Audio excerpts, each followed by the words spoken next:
When I was growing up in former Yugoslavia, it was a very difficult time because the country was in the war and we didn't really have access to scores and recordings. And the fact that anybody anywhere in the world can download the material that's being written now, and that it is of the highest quality from the greatest string quartet in the world, I think it's such an amazing move towards inclusion to make somebody feel like an equal citizen. It's a huge boost to be able to have something fresh, original, and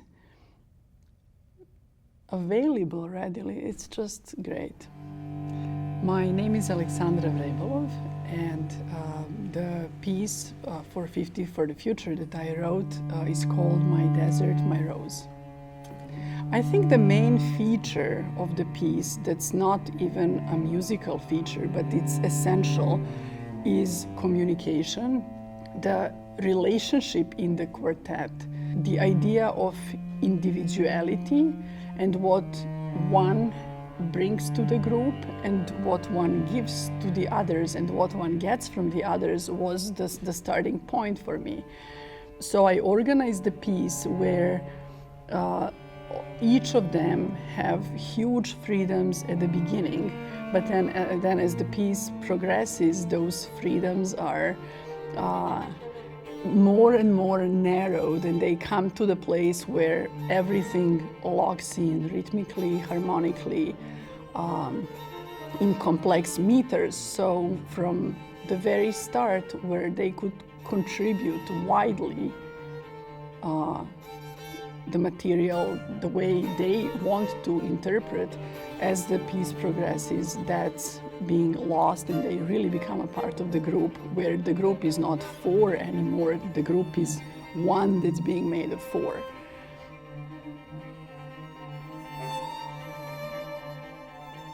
The first part is the interesting part for me. There is no set way to do it. There is a suggested way to do it. This is one possibility, but in terms of length or character, dynamics, articulation, it's all open to individual players and also to the quartet to discuss what kind of approach and direction they want to take. It is like an exercise in being a part of a group or a collective or a society in some larger sense, because each comes with their experience, very unique experience. Each makes their contribution, but then also needs to respond to whatever is around. So there is a great sense of freedom, but there is also a great sense of awareness of what's going on in the environment. So in a way, the group co-creates the piece as they're playing it. I met Kronos in 1995, so it's more than 20 years now. I always felt, because I know them well after so many years of working together, that I could also play into their strengths and really write specifically for where I know they're individually most brilliant. So My Desert, My Rose is a result of that. It would just never be written had there be no Kronos. So David is extremely responsive to whatever is happening around him. And that's one of the things that in My Desert, My Rose is featured. His material is being triggered by people around him. So he's almost like a mirror sometimes of whatever is happening sonically. His part grows out of that because he's so brilliant in always being aware of that. With John, my most beautiful experiences with John are always with the material that needs to be explored. So it's the material that's not completely written out, or it's just written with enough direction for him to find the right sound.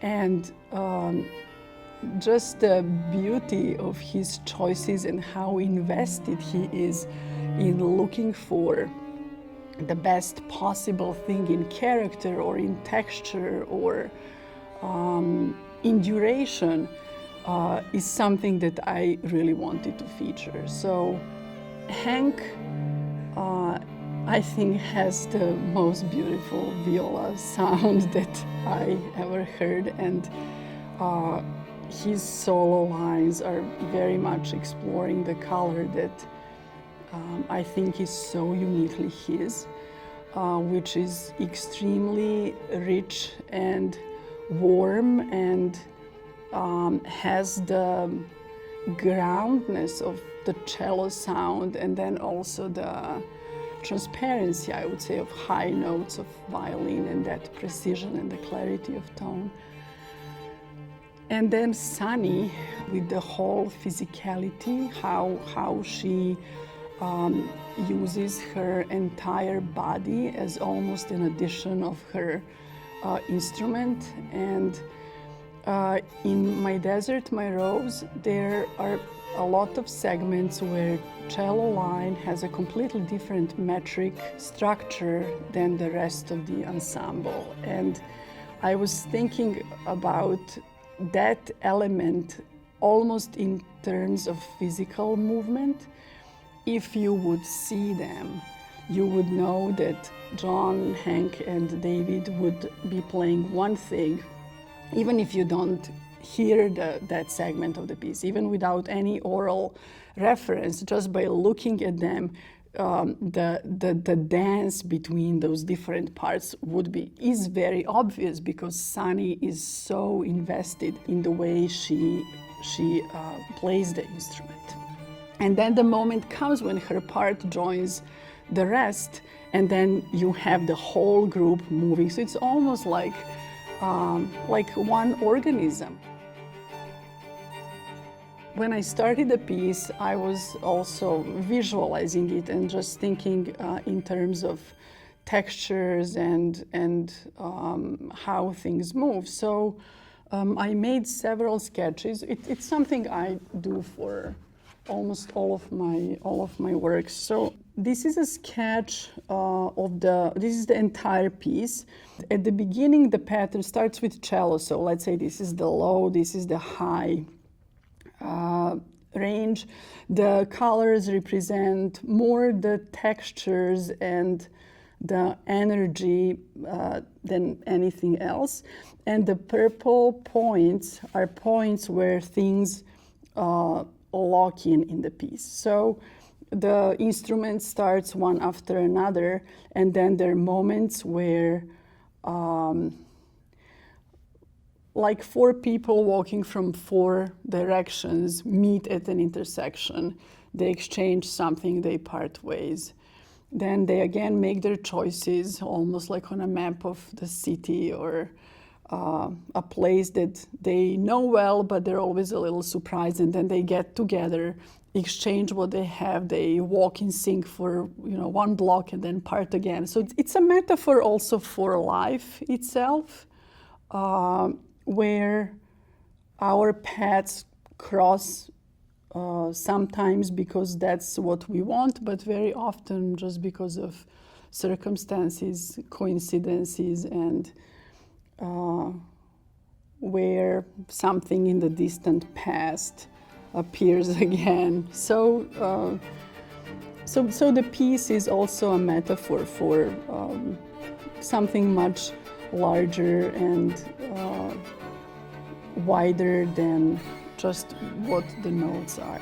This is actually the end of the piece, is a way to also show how the places of greatest organization are also the most vulnerable moments where things can get out of control. So this is what happens at the end of the piece. When everybody's finally together, the spinning of that energy just becomes almost unsustainable, so the system breaks.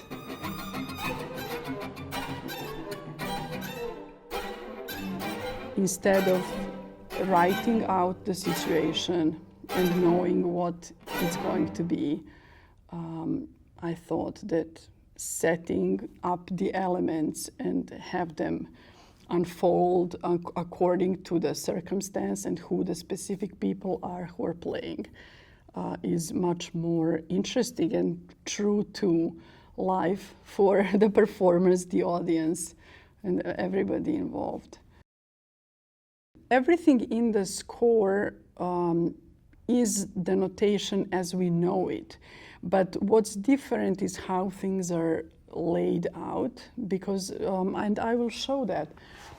For instance, the very opening of the piece, just because of the timing and the freedom of the timing, there are all those empty places. There are only note heads, but they don't suggest any specific rhythms, and the way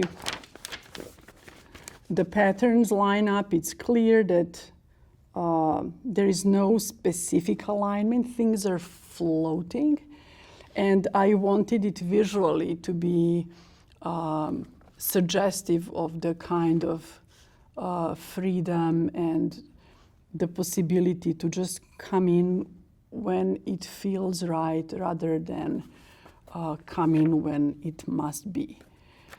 And then as the piece moves on, things get more aligned, as I said, and that looks as when things get aligned.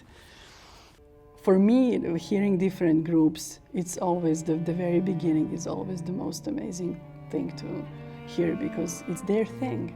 So much can be done individually, and there is so much creative input from a group in those first 2 minutes.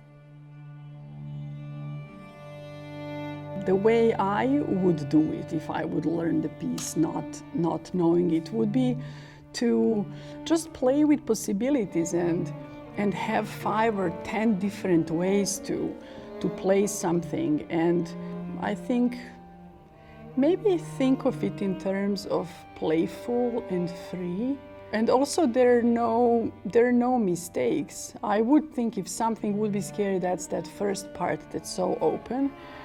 But there are no mistakes really there. Whatever the choices are made, those are the valid choices. So nothing can be wrong. And if the result is not satisfying, then just try something else. So I think the fear comes from the fact that we have to take the responsibility for something. But that's also a beautiful realization, because if it's the responsibility in a piece of music, that's a happy life. So I would just say, go for it, take responsibility for what you do, but then if you don't like it, do something else, and it's all good.